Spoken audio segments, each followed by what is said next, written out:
All right, all right, all right, all right. Hello, everybody. Welcome back to Lavalais and Ella Live. I'm part of your host, Lavalais, and this is my co-host.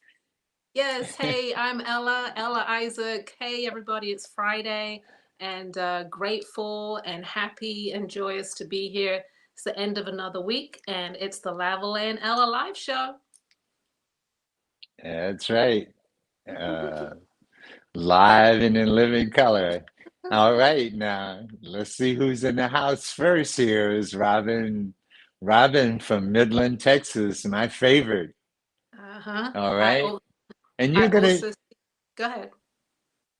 go ahead. No, you No, I say I read. Go also see ahead. Ether from Connecticut. Hey, Ether, and I see Manhattan, New Orleans in the house. I know Mardi Gras was last week, right, Lavalais? You were there. Oh yeah, I went to Mardi Gras this past week. I enjoyed myself. I wore myself out. I'm telling Okay. you.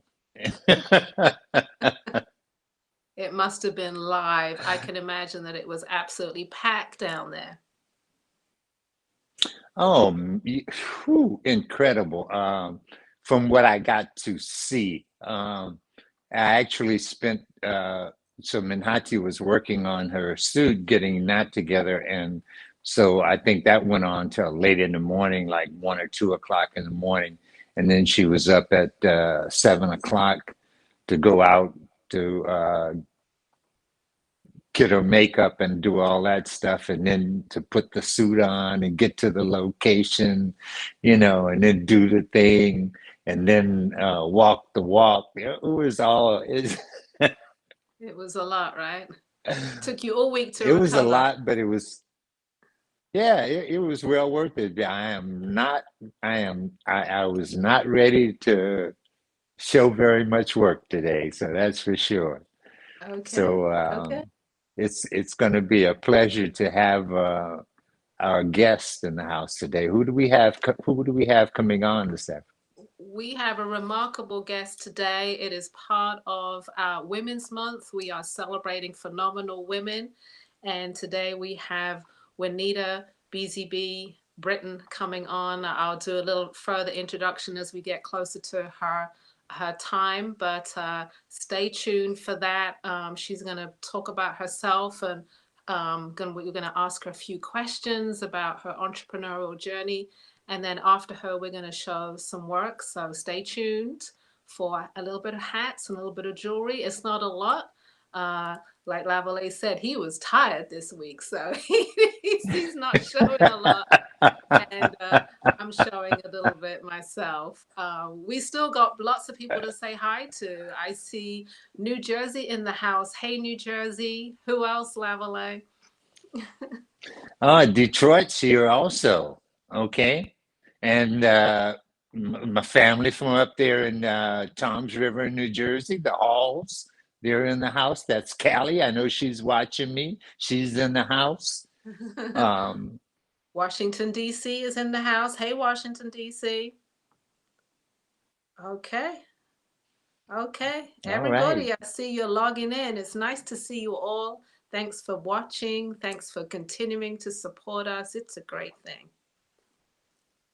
Yeah, and it's so nice when you just tune in like that and say, "Hey, I'm here. I'm here with you."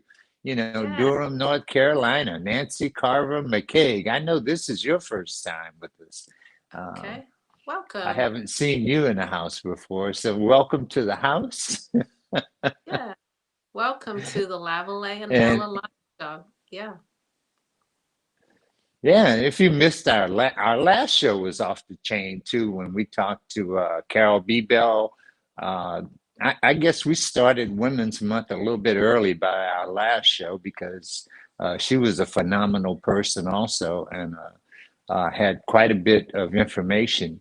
So that was incredible. And so this week we're just gonna continue on, and then I think you're going to bring someone on next week also. Am I correct? Yeah, next week, just a little preview, we have Princess Jenkins of the New York Harlem Brownstone. She'll be on next week. Again, it's a month of remarkable women. Hey, Beverly in Richmond, Virginia. Nice to see you in the house as well. Hey, guys, if you love what you see, please share. Share with your friends, share on Facebook, YouTubers out there. Click that subscribe button. You can also share. You can like. Make sure you click that little thumbs up sign there and say that you like what you see. We would love that. All right, Chicago in the house. Then my girl, Mona Lisa. Hey, Chicago. All right, we're going around the country. I like this. Haven't seen Uh, California yet. all right. Hey, California, are you there? I, I know Mona Lisa does that what is it, Master Chef program? Yeah.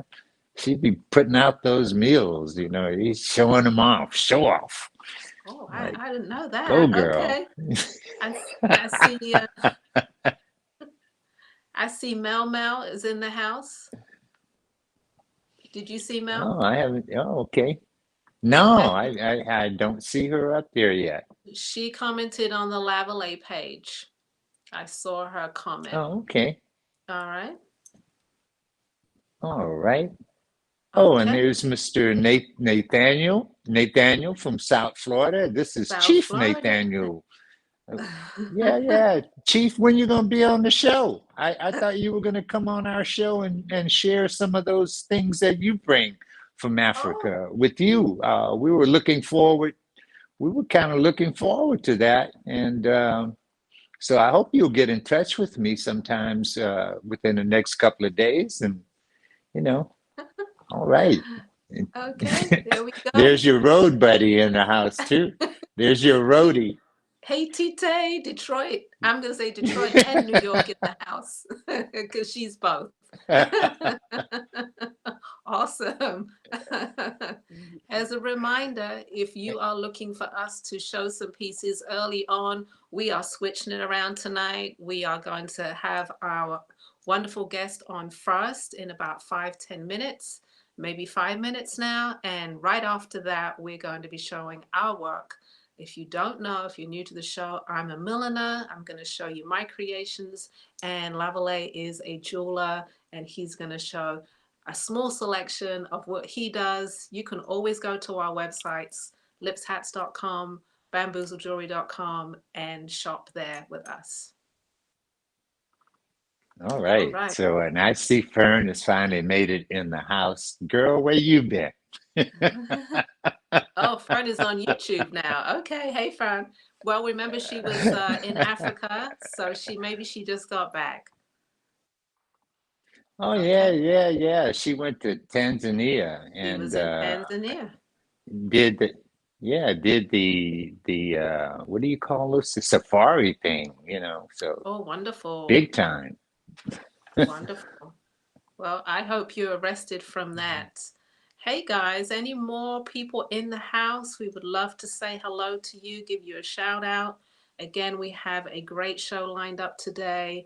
We have Juanita BZB Britton coming on in a few minutes, and we're going to have a wonderful conversation and talk about her entrepreneurial journey and a few other aspects of her life and who she is. Okay, if like Lavalais said, Yes. if you missed last week, go to YouTube and check out all the past shows. All right. So Fern says she couldn't comment on Facebook, so she went over to YouTube. So great. I hope you're all right, able Okay. to do your thing. All right. I And see Femi Lio is in the house, Washington, D.C. Hey there. Nice to see you. Okay. oh man, we have a great house tonight. DC, New York, Texas, Detroit, uh, North Chicago, Carolina, Florida. Chicago. We yeah, we're missing.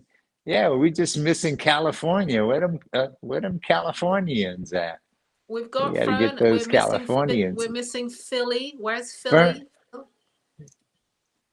Where's Philly? yeah, got New Orleans in the house. Okay. And New York, I think you Yeah, said. In New York. We're missing you. yes, yeah, we got New York in the house also. Okay. That is very correct. All Okay. right, everybody. We're getting ready. We're also getting ready for our March show. I think we have a show coming up in March. It's going to be March the 25th and 26th. That's going to be is that our Sisters Band It's that we do? Sisters Bam coming up. Yes. So it was a great event last year, and I'm looking forward to a good show this year. It's the end of the month, right into spring. I know spring starts before we get. Does spring start before we get there? Yes. So it should be a wonderful show full of wonderful artists. We always have the very best wearables, jewelry, art, hats. So check us out. Sisters Bam, which is March 25th and 26th. All right. Oh, So we got any birthdays in the house? Got a minute or two before we introduce our guest for this afternoon, right? yes, we're still in Oh, Pisces you season. just had a birthday. You Of had your course. birthday. We just celebrated your birthday this past weekend, Yes. right? Last Sunday was my birthday. So thank you guys for, I just have to say, I was overwhelmed by all the messages and love and just on Facebook and social media. It was phenomenal. And I had three people call me and sing to me. It was very cool. So thank you guys very much, very much. I really appreciate it. So yes, that was my birthday. Any March birthdays out there? Let us know. Pisces Yeah, in the any yeah, Pisces. getting ready for the springtime. Yes. Yes. No Pisces out there. And a little bit of Aries maybe. Only little Zora, and she's gonna be a year old. Oh, So, okay. All right. all right. Happy birthday to Zora. Well, happy birthday to Zora. And happy birthday to Mama Jamila Muhammad. Happy birthday. Any more All birthdays right. coming up? March birthdays. Okay. All right. I think that is it for birthdays. All right. I think Before that's we it for start, birthdays. yeah, I just have to remind you guys, please share our page, and also go to our YouTube channel and make sure you subscribe and hit that notification bell so that you know when we're coming on, and make sure you also click that thumbs up for me, okay? All right. Yeah. Hey, and I see Ohio in the house. Yativa, great. Haven't seen you in a while. All right. We got Ohio in the house also. We're Okay. all over the place tonight. That's great. All right. And I have to say happy birthday to Camille Spencer. Happy birthday. Okay. All right. So I think we are about ready, right, Lavalais? I think it's about that time. I think you're ready to go. Yes. If I Is can our get a guest thumbs ready, up from please? Zeke, Is our guest our ready? guest is in the house. Yes. No, not really. So we need to one more second here.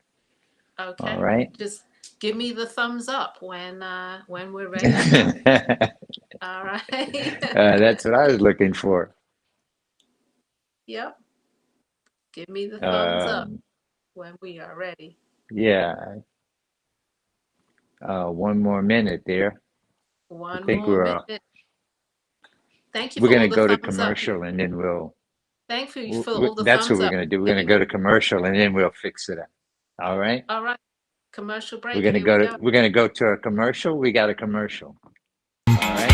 And then we'll be back.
All right.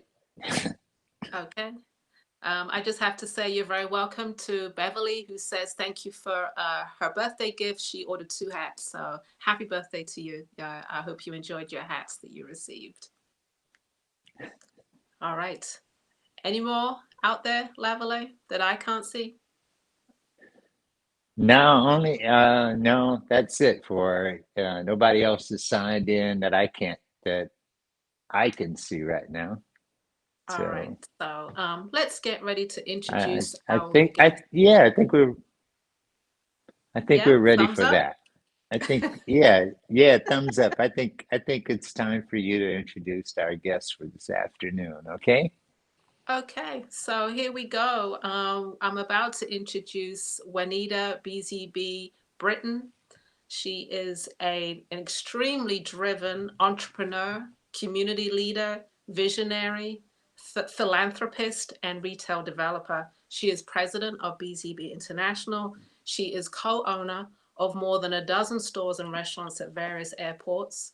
She also holds the title of Queen Mother Botwe Nana Adobia of Konko Village in Ghana, where she was installed in 2011. She is a phenomenal woman, known for many events throughout DC and beyond. internationally as well. So I'm about to introduce BusyBee, which is, I guess, a nickname for her, Juanita Britton. Welcome to the Lavalais and Ella live show. Well, thank you, Ella. Thank you, Lava. Welcome. I like that. If I may. All right. Oh yeah, Thank you. you permit it.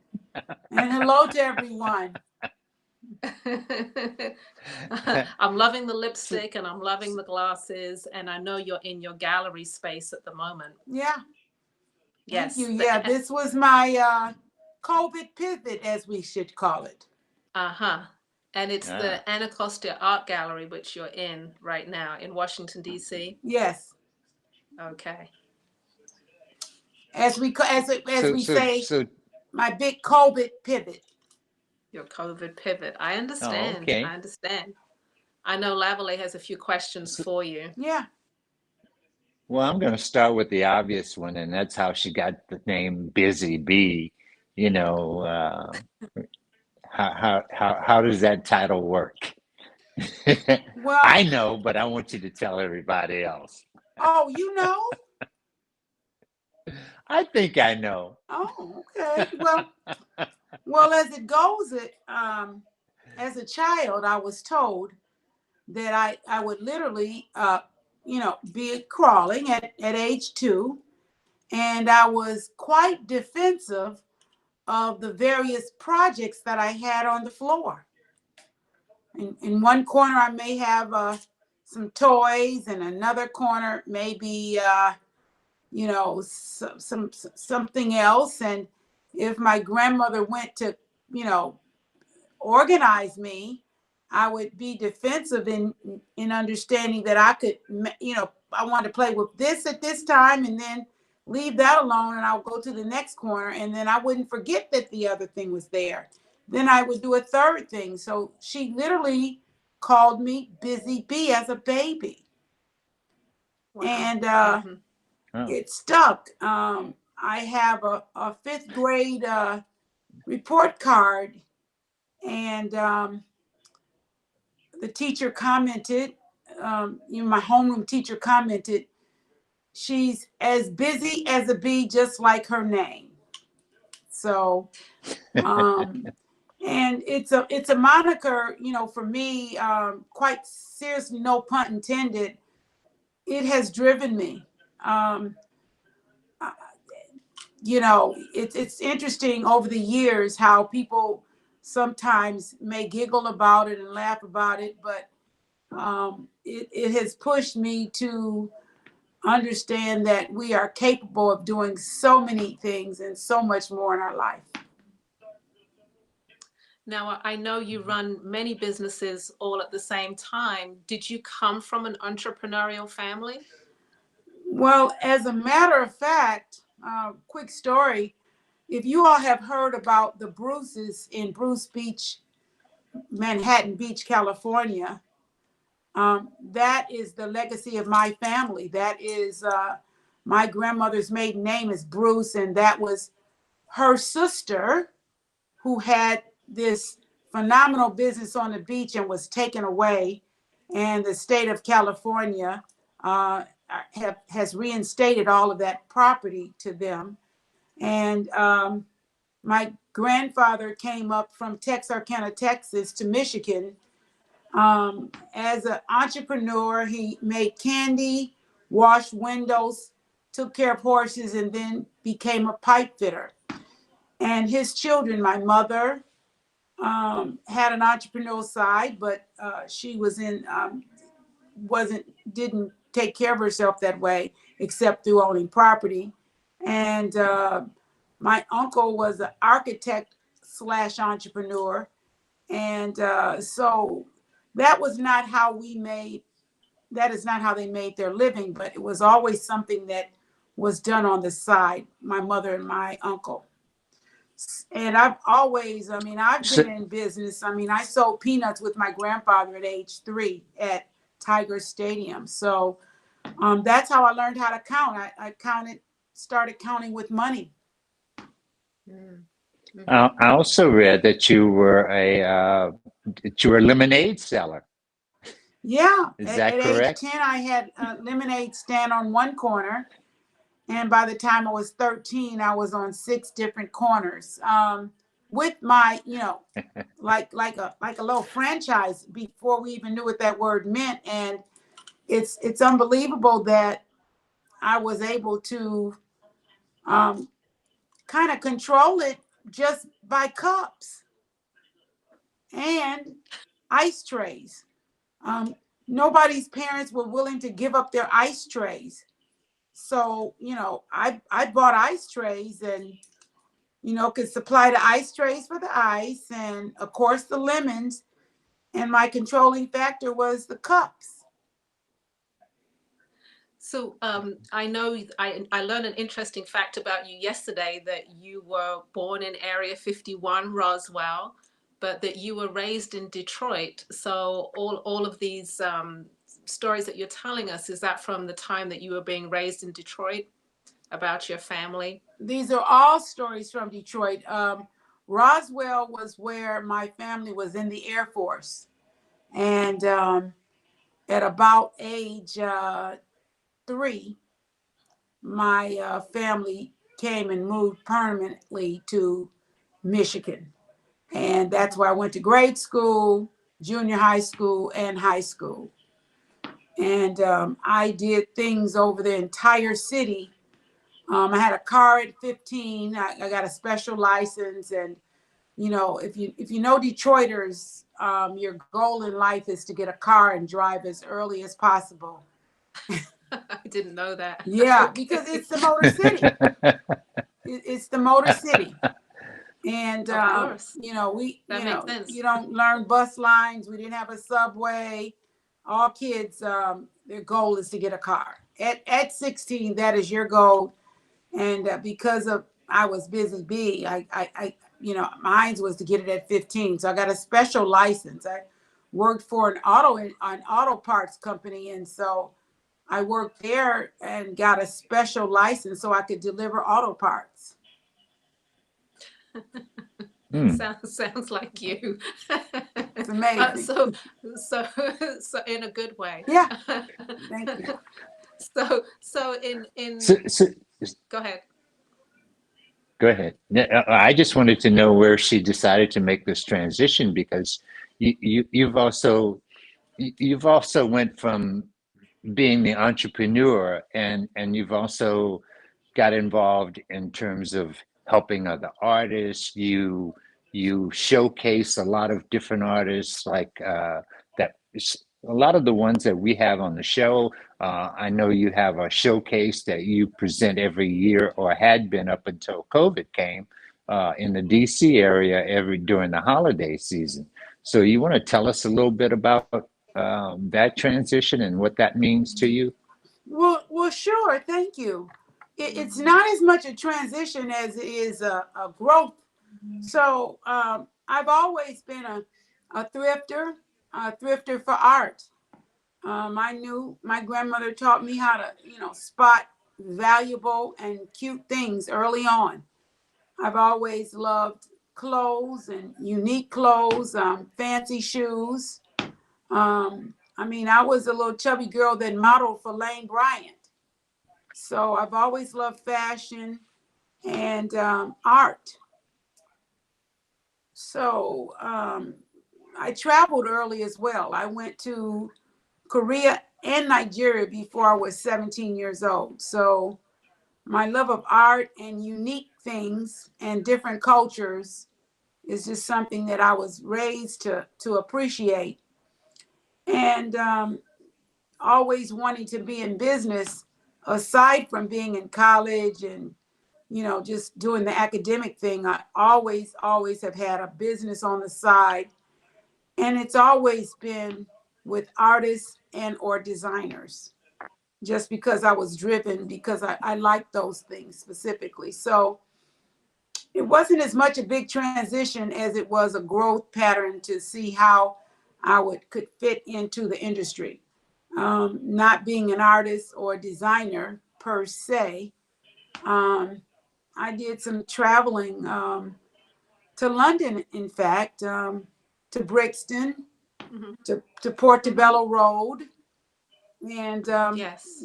you know, I'd actually gone out to California at age 12 and saw a festival.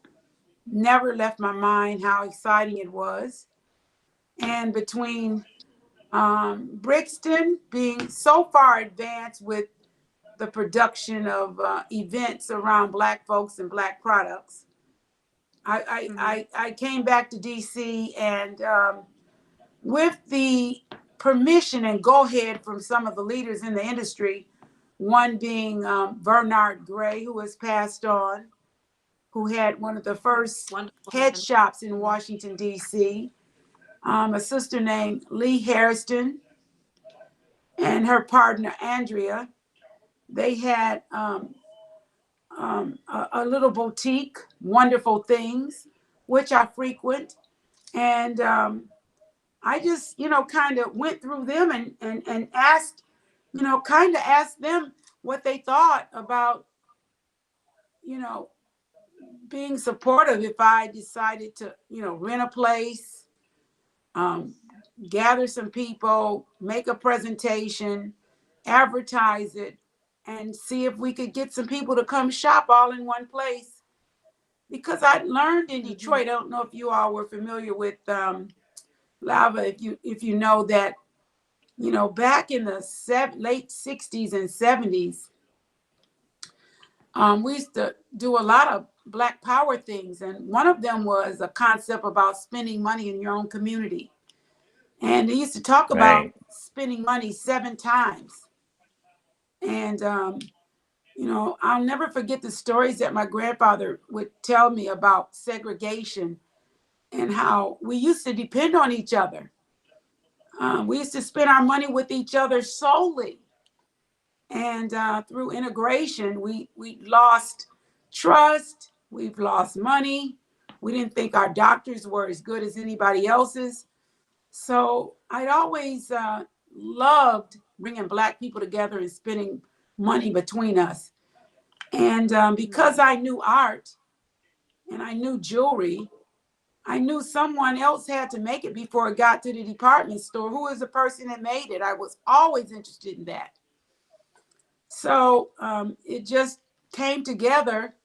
And in 1990, I hosted, after going to sing a show in Brixton in 88, 2 years later, in 90, I was ready and started my event at a church on the first level, had 11 artisans. And back then we really did call them vendors. I've not used that in over 28 years. I say artisans and entrepreneurs always.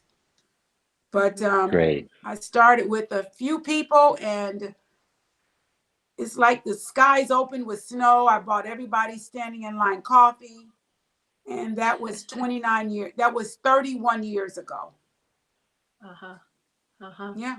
You mentioned some names there. One of them, Bernard Gray, who was a beautiful human being. Did you yourself have any mentors that you looked to for advice, or was it really, definitely driven by your own thoughts, your own mission? Oh, no, I don't think everyone needs to acknowledge the people that came before them, and even thoughts of what somebody did you can mention as a mentor. But as I mentioned, I went to the leaders in the community who already had an audience of people that were buying from them. Bernard Gray, Lee Hairston, and Andrea. And those 2 sisters owned Wonderful Things. And everybody that I knew that wanted to buy things from Black folks shopped between Bernard Gray, which had Maya Gallery, and Lee Hairston Andrea, who had Wonderful Things. And everybody went to them to shop. And so, and I was one of the persons. And because I was always into marketing and pulling people together, I knew I wanted to do something bigger than just have a shop, which is led to me asking for advice and getting information from them. And then there's a sister in town, Ayo Handy, who also had a show 1 year before mine. And she started 1 year before me. I came after her, and I wanted my show to have a slightly different flavor. So I felt really comfortable, her having her show and my having mine, different weekends. I always knew there was enough for everybody. Then, I always used to say, look, there are 3 main department stores downtown. We can do this. There's enough Black people. What we've got to do is encourage more people to come to us. We can't limit what we're doing because there's so many artisans and designers that need the support of all the Black folk in the community. So we'd always talked and traded, weekends off. And then I got the bright idea to do it every weekend. I don't know where that came from, but I just knew that more and more people wanted to shop. I know you're known for entry with a smile at a lot of your shows. So you have that knack. And where does that come from to just bring a smile to people's faces? Happy-go-lucky all my life. Okay. I take life very lightly. Very seldom do I say no to anything. If it is something that can happen, that's what I'll say versus no. Or there may be a way to make it happen. Let's try another way. But always optimistic, no matter what. I've had some devastating things happen around me, and I've always been able to smile through it, come through it. I cry when people win when Black people win cars on Price is Right. So, I'm just very heartfelt with everything, but extremely happy-go-lucky in my life. So, general admission with a smile is, what I do. I travel a lot. I was in the Foreign Service. And quite frankly, I literally get on flights and pass my card out to people and talk to as many people. I mean, I'm in the sky with you for 8 hours. If you're up, I'm talking. If you're up, if you look at me, I'm giving you a card. It's just how I do. And I always get back to people. I send a thank you, nice meeting you. I mean, I send a birthday out to at least 30 people every single day, a birthday wish, because I have 3 Facebook pages and they're all, right at 5,000. So, I mean, that's what I wake up doing every day, trying to pass and joy along. Yeah, so I know also that you either multitask or you have or you're uh, able to designate certain things to certain people so that you don't have to be concerned with so many other things in order for you to be able to, progressively grow. So I know there's always has to be some space there. So how do you find that little bit of space that you need for yourself? Well, the first, that's a great question. So first of all, I'm driven. I can't, I don't even, I never even think about when, it may be time to start thinking about, well, what are you going to do when you retire?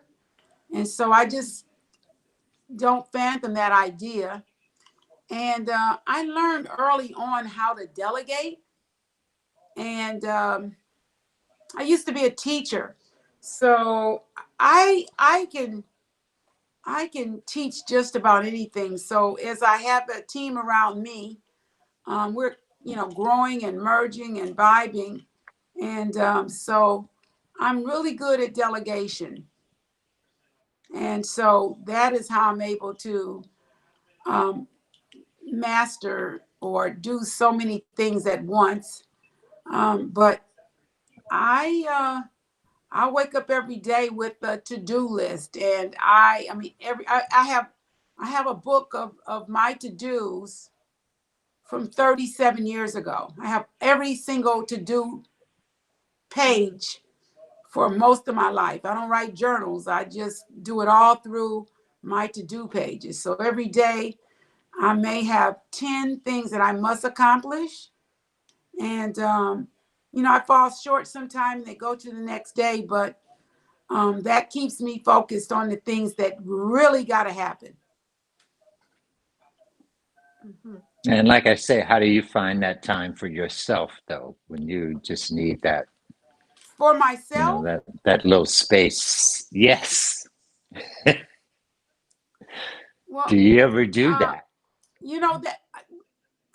I just haven't been Or is it slapped with all about reality, but everybody that else? is me. That's the joy now. Let me just tell you, I do work hard, but I play hard too. So Okay. I may drive, and then when I break, it's kind of like Bernie Mac used to say, when I break, I break. I really break. I scuba dive. I love hang gliding. I do kind of extreme things, and I like meeting So it's all people. about the adventure. Yeah, Well, it's all that's about the adventure then. hmm? It's a little bit about the adventure, I say. Yes. It's everything about the adventure. Even what you do, it sounds like maybe more of an experience. It's all about the experience, whether it's running your stores or hand gliding. It's more about the experience. More about the experience and more about I actually like showing people new things too. I love having friends that want to live vicariously, or come on, I want to try it, or new candidates in my life. Come on, let's do this. And I really like that. So that's exciting as well. I bet it's exciting with you. I can just imagine traveling with you. Well, it's interesting. This latest trip that I had, I just got back. I did about an hour and a half every single day for 14 days. And between the countries I was in and the experiences I had, I'm just, people got a chance to experience some really interesting things and get surprised in real time with me on many things that just happen while I'm walking down the street, because I travel on off the beaten paths. Mm-hmm. Mm-hmm. Yeah, I do. I And do. I do. I know part of your pivot for all of us was to be a bit more on Facebook Lives, and at the moment you're very visible on social media with some of your travels, and then also your Anacostia art gallery, um, which looks phenomenal in there. Of course, I know because I've been there. How long have you had it, though? Well, so this house that sits above the Potomac River in Anacostia, Washington, D.C. I can see the river and the airport right from the front door of this house, National Airport. Had the house 21 years. It was an Airbnb for the last 5. And when it could no longer, for artisans, actually, I used to have artists that stayed here. And when Airbnb was no longer viable, at the same time, all my businesses closed at the airport, it seemed like the right time to reestablish the art gallery. And I literally started with some of the artisans who actually used to stay here as an Airbnb. So it pivoted back to what I used to do. I had an art gallery for 15 years. And it just seemed like it was the right time to close it when I did close it. And then I moved to Florida. And so I thought I was happy. And it turned, I mean, I was happy, am happy still about Florida. But it seemed, turns out that coming back to DC full time and operating what started out as a natural pivot, what started out as a pivot, it seems natural, more natural now to keep this as an art gallery because it's been quite successful for many of the artisans who have their products here.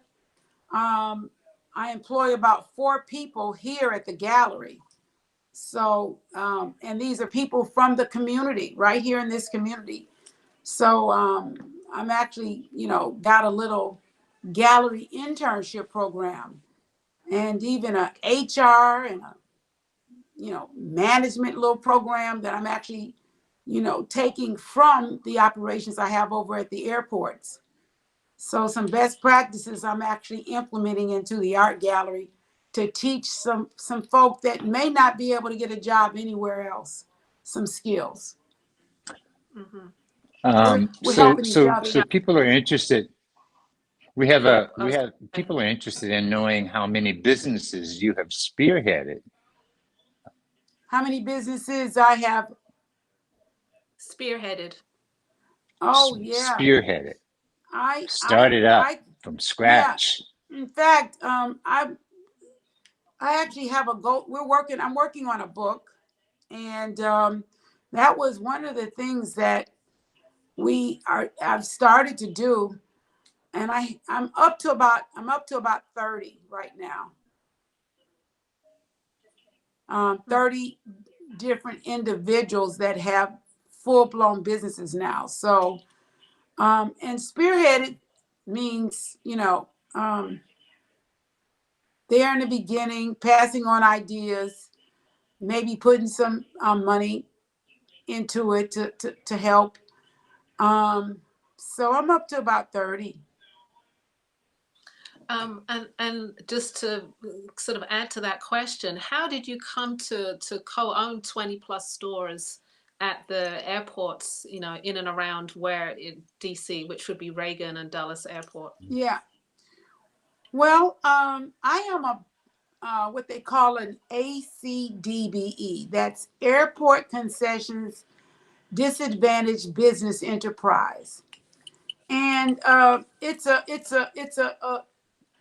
little known fact that airports around the country get federal dollars, and Marion Barry and Maynard Jackson, when they were both in the Black Mayors Conference together in Brasilia. I used to be an assistant and worked with Mayor Barry, and they actually went to Brasilia in Brazil for a mayor's conference.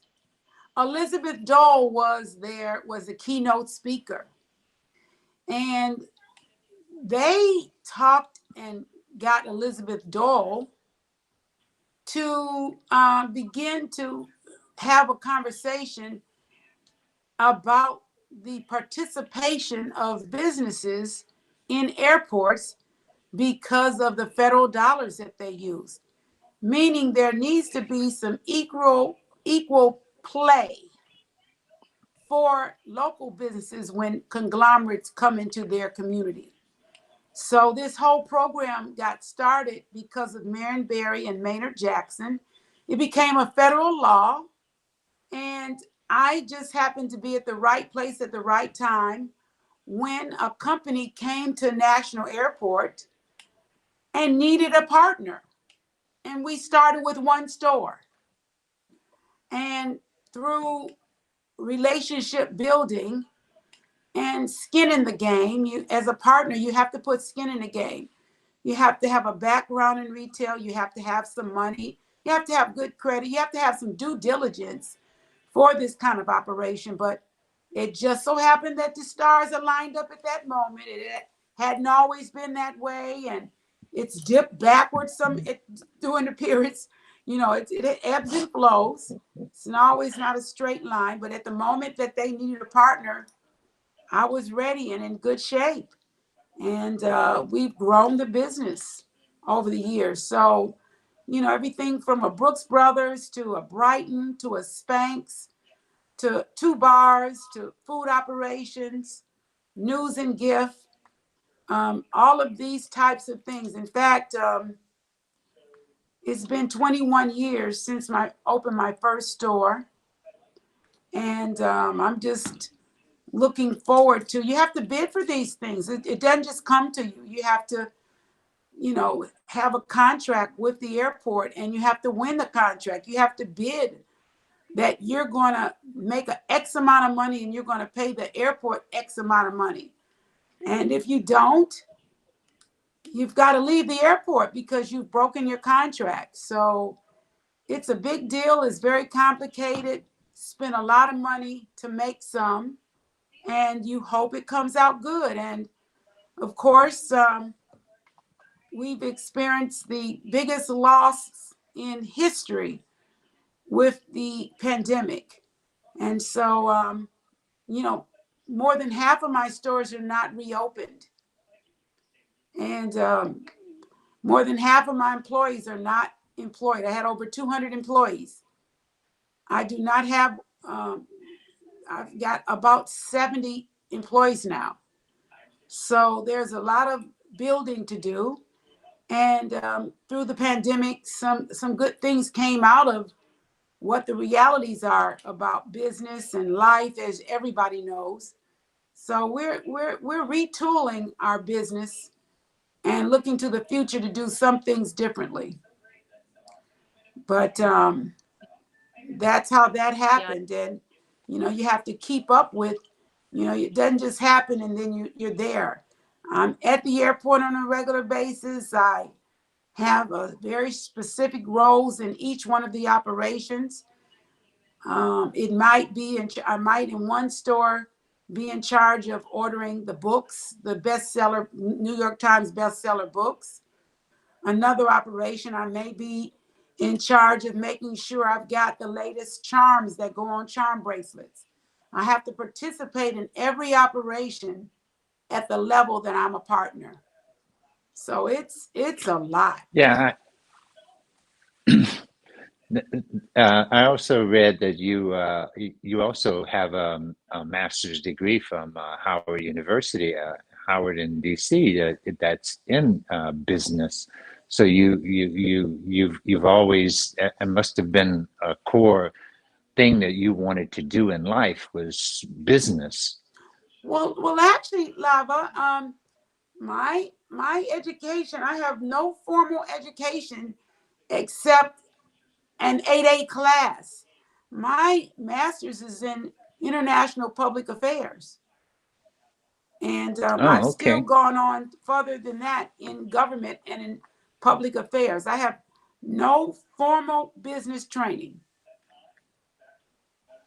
Oh, okay. Well, I read that somewhere. Even more impressive. No, it is. Some businesses in there, but all my formal education is government, public affairs, international relations. That's my favorite thing, is doing things with people from all over the world. And political science. And the thing about that now is that there's no science to politics. So, I'm over it now. Well, since you're there in DC too, and you've traveled to Africa quite frequently and quite a bit, and tell us a little bit about the village that you are the Queen Mother of, and how that came about, if you don't mind. Thank you. I have traveled to 38 of the 54 countries on the continent. I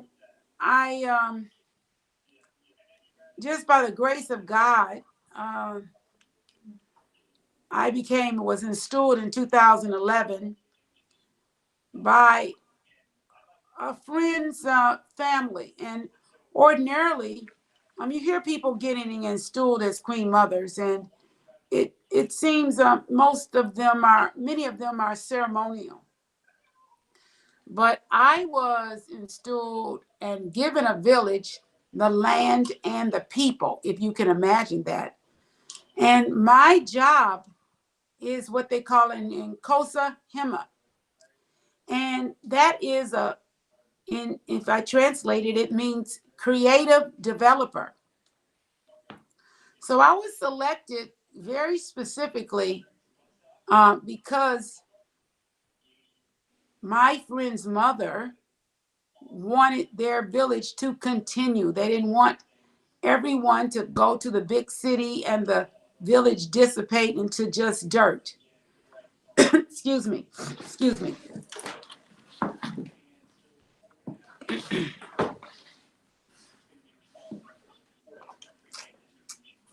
So I was selected because I was in business, because I had a grand relationship with the entire family for 20 plus years previous to me being installed, and given a very specific responsibility with the promise that I would fulfill it. So I have a foundation, a wonderful young man that I gave his first job to. He's a renowned author, Kwame Alexander. You may have heard of him. He just signed a deal with Disney. He he has a book called The Crossover, and Disney is about to produce it, and the executive producer of it is someone out of Chicago that plays for the LA Lakers. And so, I mean, Cleveland, he's out of Cleveland. And he is producing. Oh. Yeah, he's producing that. So anyway, that young man, Kwame Alexander, came and visited my village and spearheaded the building of a 4,000 square foot library and medical center. The building is there, and my foundation supports it. I've got a project now of, I'm starting a market. This is very interesting. My village is on an 11-mile road off of a main highway. You go down the road 11 miles and you have to turn back and come back up to the top of the road, which means you pass my village for everything. People, I'm at mile 4. So people, 7 to 8 miles up past us, they've got to pass us every time to go to the market, to go rent things. So I started a business, several businesses in the village, so that people would not pass our village to go up to the main road to other businesses to get what they need. So, for example, tents, funerals are big business in Ghana. So when you have a funeral, you have to take care of everybody. You have to have cots. You've got to have tents. You've got to have chairs. And so, one of our businesses in the village is we own tents, chairs, and cots. So people come to us now to get what they need for the funerals. Another business is bread baking. Well, I went to India and bought ovens.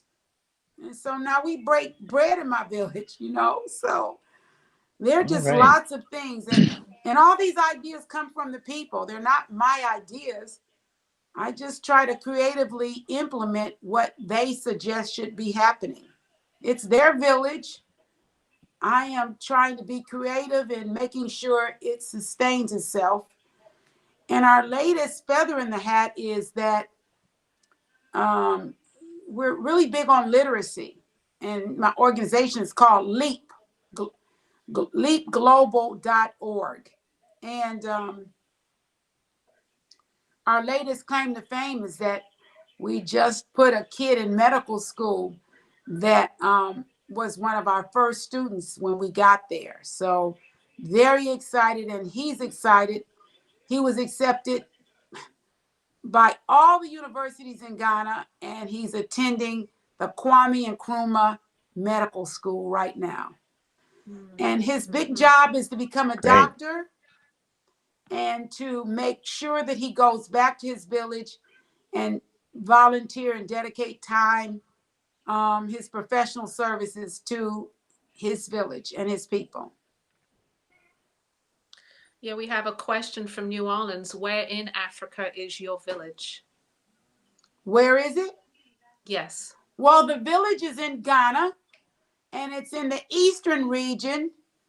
And I'd love to take whomever is asking right there. I've got a trip in June. All you have to do is send me an email or text me, and I'll give you that information at the end. It's the eastern region, and beautifully, it's about an hour flat out of Accra. Very easy to get to, very friendly, public restrooms, good food, and lovely people. About how many people reside in the village? I did a census in 2019. In fact, every time I take a group, we spend a day in the village and we give service to the village. We did a census, and in 2019, there were 590 people. And when I go back, I will be doing about 38 baby naming ceremonies. The babies are much older than when we would actually do the ceremony, but I've got to do some little blessings to bless them. And 11 of the children have my name. 11 girls have my name. I'm honored, but wow. I mean, I don't know how many Juanitas are in Ghana, but I know there are 11. I was wondering whether that was part of your duty as Queen Mother. Some of the things that you had to do was naming ceremonies. Well, as a matter of fact, it is. I am what they call the highest royal. And mind everyone, royalty is a privilege, and it's real. You know, when we were conquered and colonized, we had our own systems. We were royal. We are royal. We came from royalty. And some of those lines of royalty still exist in Africa, and they are to be respected. And they are, through all the different ceremonies, they still hold true. And in fact, the government gives homage to royal families and to the royal lines of communication. And in fact, the president of Ghana comes from a royal family. That's not always the case. And in fact, the president of Ghana is a cousin in my royal circle. And so royalty is an honor. I oversaw the first funeral in 2018 as a Queen Mother. It was my first experience. I've had about 6 weddings that I was royal in, meaning I was the highest royal and I gave the blessing. They could have gotten married without me, all would have been fine, but they invited me to be there as representing the royal family. So when you get asked, you go and you do. If you can't, you send another royal. And it's an honor. I name babies. I help families with problems. I am a marriage counselor. I work really hard with the members of Leap Global. We counsel young people. Teenage pregnancy is something that we work on with girls and with boys. There are many things that I extend my royal abilities to do.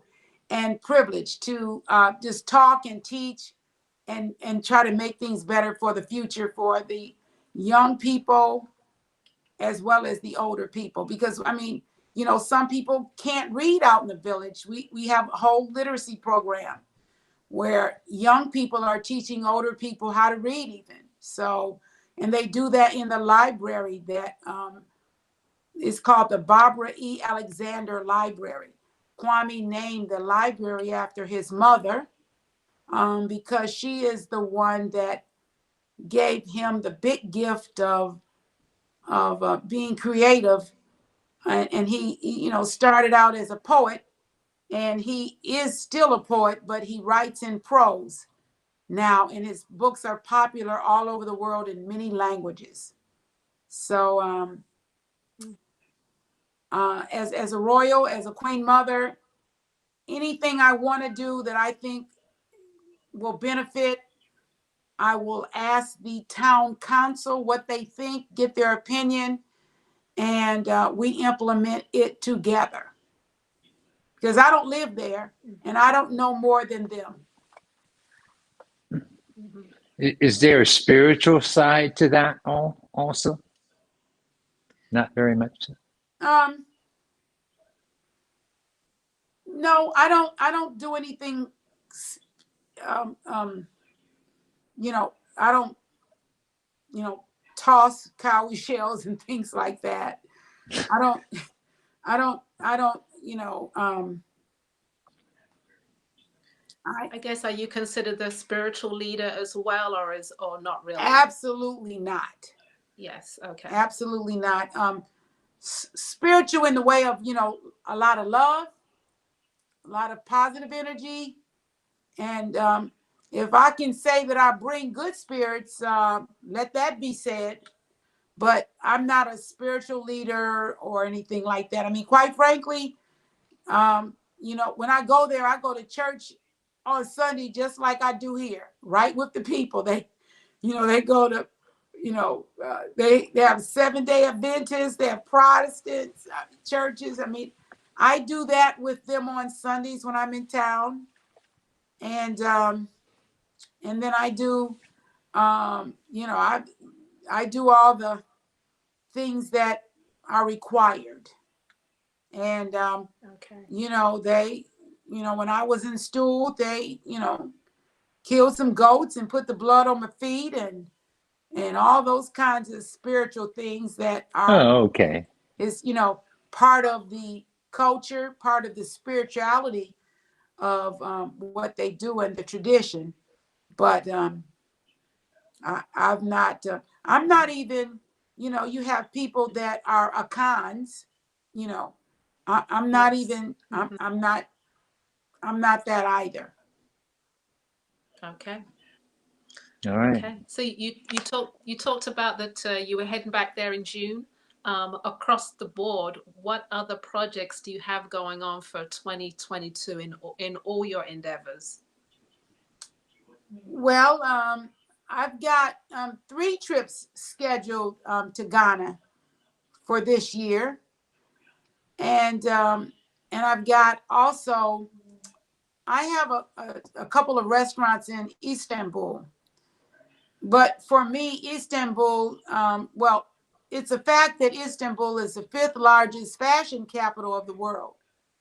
And I've taken several boutique owners to Istanbul to understand that market and understand how to take advantage of all of the designers and all that Istanbul has to offer. So I'll be taking another trip to Istanbul and taking boutique owners as well.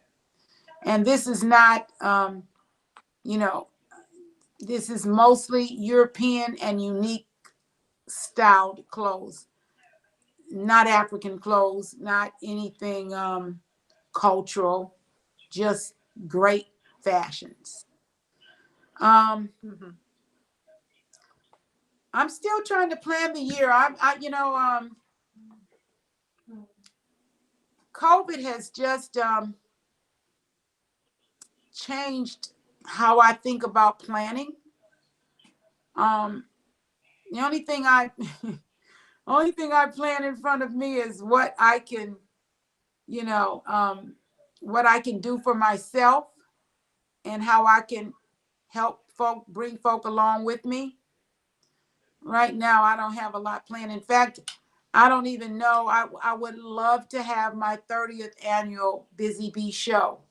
I got to year 29, although this is the 31st, this is the 32nd year, this year here. This is 2022. Yeah, this would be the 32nd year of BusyBee, but we got to number 29. So I'd like to do the 30th annual show. Um, And for those that don't know, that's in the holidays and that's in the DC area for all those watching from around the yeah. country.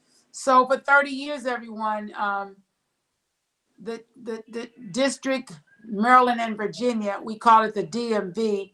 I've hosted an event, again, which started in 1990, 2 floors of shopping with over 80 artisans, designers, businesses, and everything from a furrier from Russia, black furrier from Russia, right down to the, children that make ornaments. But my goal has always been upscale, classy, professional, and it's just called Come Shop Till You Drop.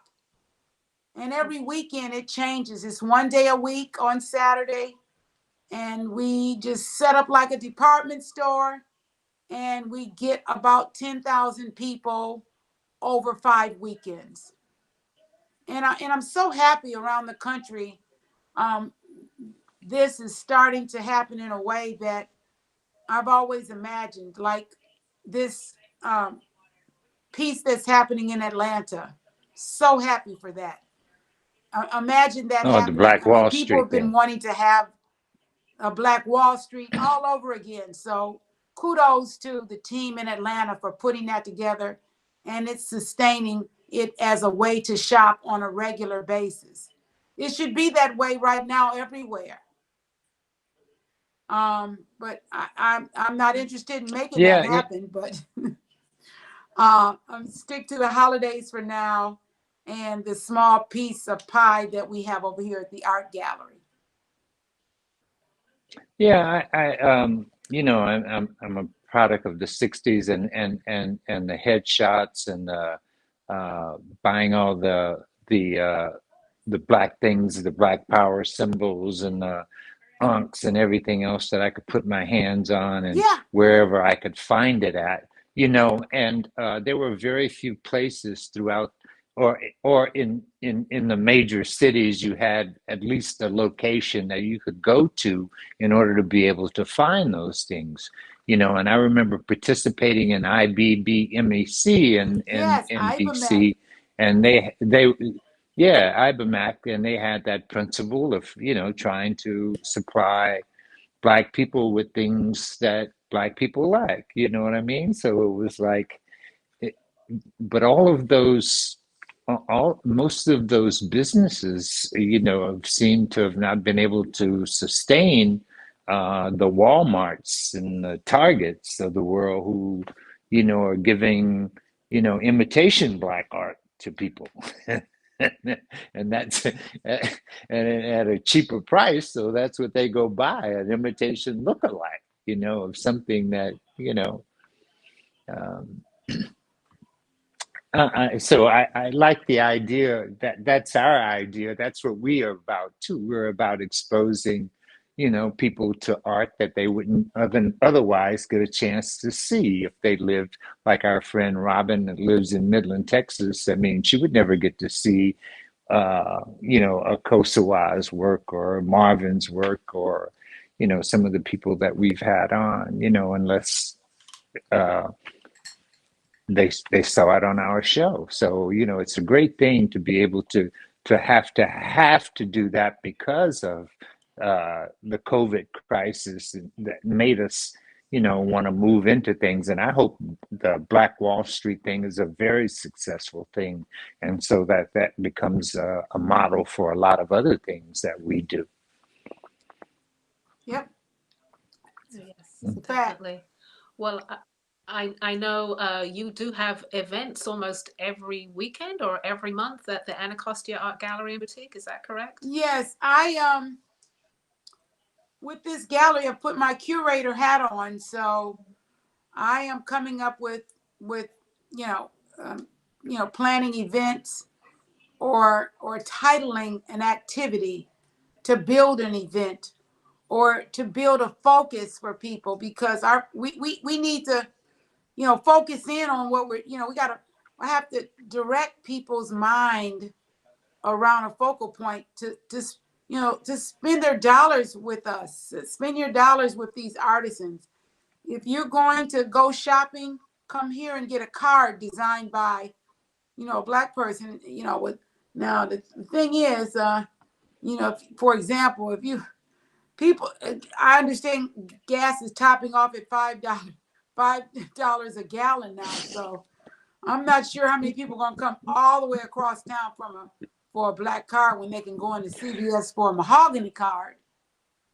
But I had, I've got, I had a boatload of people here from South Carolina, and they were so grateful how lucky they said the people of Washington were to have a place like this where they could come in and buy and support black businesses.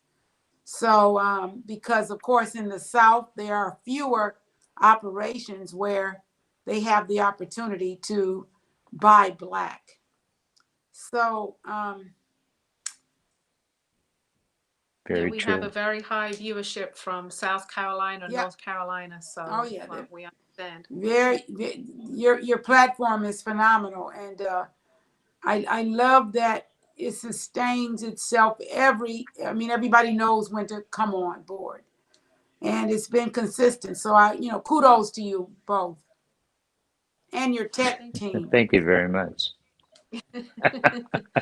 you. Thank you. Well, I don't know that we're going to hold you any further. I'm looking to see if any guests, everybody's really enjoying the show.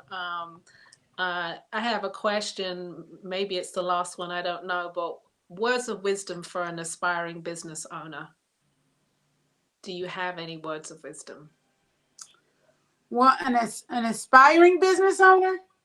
For an aspiring business owner, yeah. And any particular skill sets or tools or affirmations that you would say, yes, do it this way. Does that put you on the So spot? no, I have, gosh, so much to say. I just, I also teach entrepreneurship. So, um, uh, gosh, I guess maybe three small yeah. things. Well, Maybe. I always tell an aspiring entrepreneur, don't quit your day job. Uh-huh.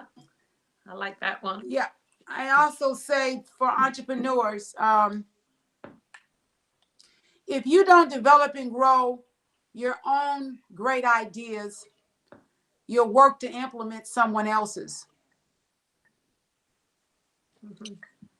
That's true. Oh my goodness. No Yeah, doubt. that's all you'll end up doing is implementing someone else's great ideas. So, work and get your own. Now, mind you, there are some people who don't want to be entrepreneurs. Mm-hmm. There's some people that like to follow and be with leaders. So, those are Right. the kind of people that make a good team member for you. So I'm not saying that everybody has to be an entrepreneur, but if you are aspiring to be one, do it. My last bit of wisdom is um, don't talk about don't talk about what you're gonna do. I'm gonna just do it. Just do it. Yes. Yeah. I Yeah. never talk about what I'm I rarely talk about what I'm going to do and until I'm actually and I want you to see me doing it. I want to have done it before, and if I'm going to do it in the future, do it better. So just stay. And you know, the other piece is that I just say back in the day, you know, all the years that I was producing the shows, I've never had to borrow $1. Never. Never borrowed money from anyone. Only and the point of it was that I kept my day job. I never I when I used to work a job, I never went home before 10 or so at night because I was always grinding the other thing that I really wanted to do. And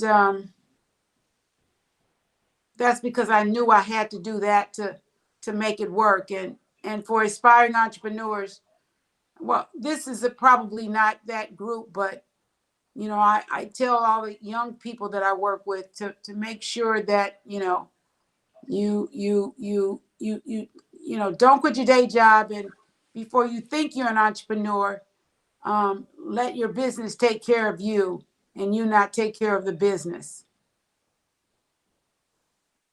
All first. right.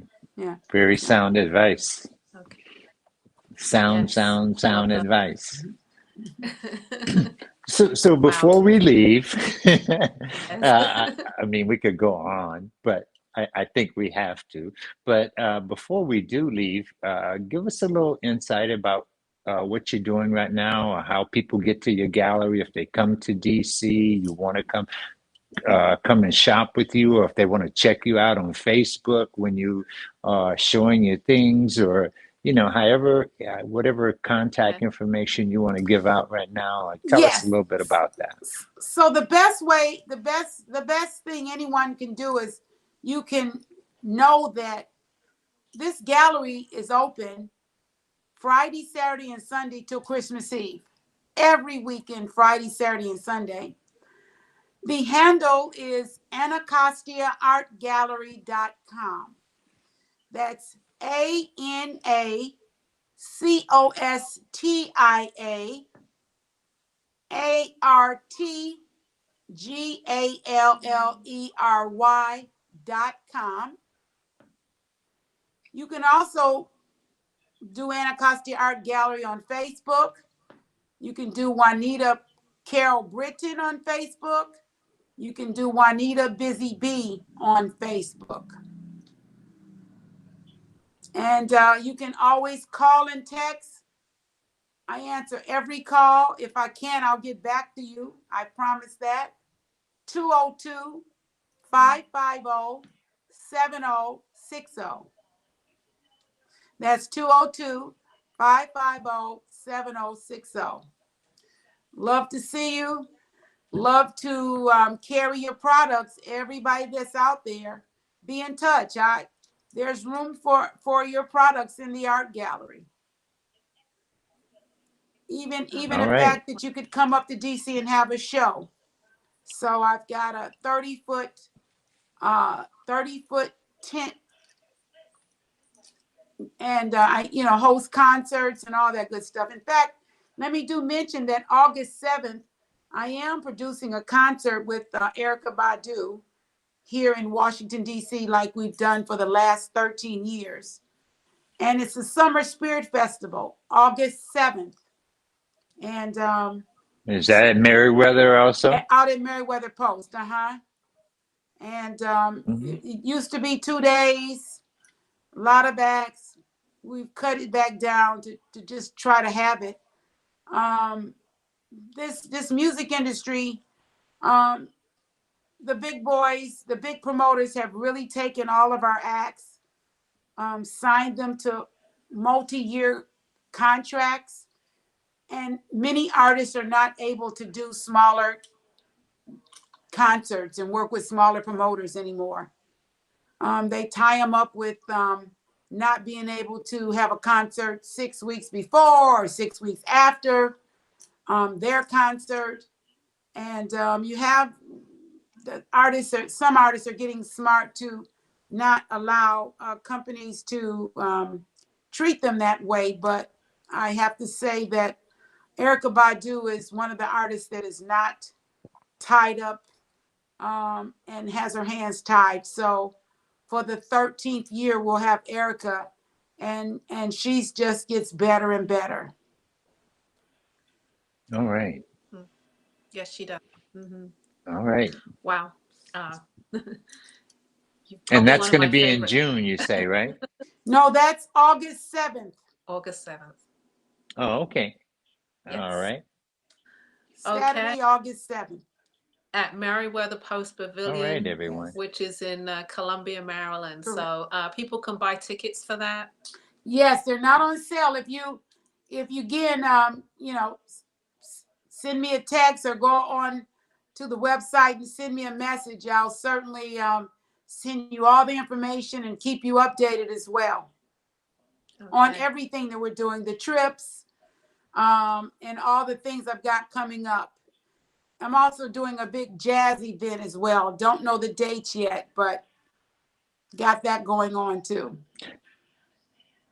You definitely maintain that name, BusyBee, and I have a That feeling that busy. you have your hands in a lot of things. You don't sit back. You don't. Yeah, it's one of my favorite artists. She's passed on. She said, "I tried to do, that song, the best I can for you." So that's to my that's to the world of artisans, how much respect I have for you and your creativity. And my only goal is to put as many people in front of you as I can that can appreciate and buy your work. All right. Well, with There you that, have it, guys.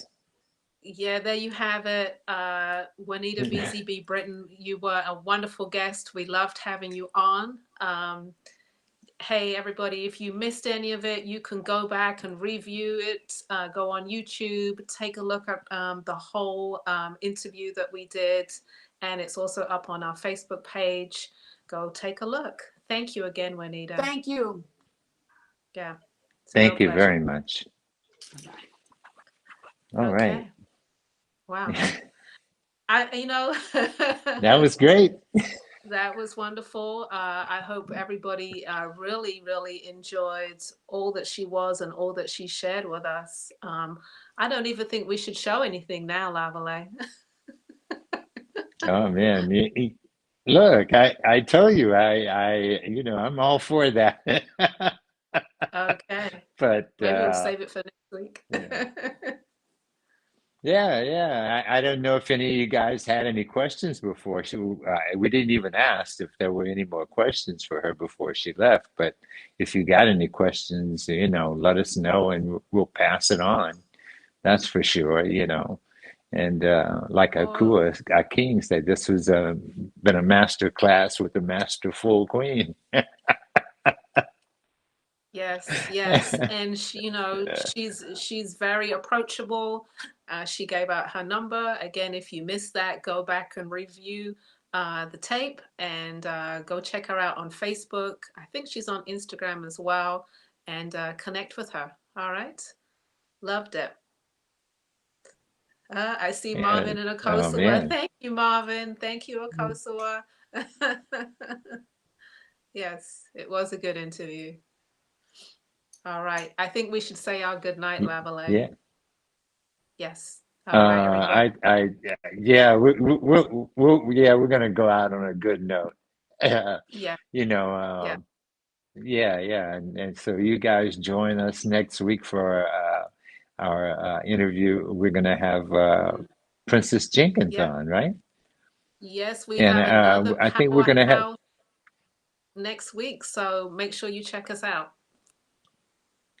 Yeah, and we're going to try and bring I'm trying to bring an artist on that draws in words. She uses words to make her images, so we're going to have her on just as a guest. She's a doctor at one of the colleges in Baltimore, so I look forward to having She'll her be on there the as an following artist. week. All right. The following weekend, but check out next weekend Princess Jenkins from the Harlem Brownstone. All right. Thank you guys. Thanks Oh for yeah. watching.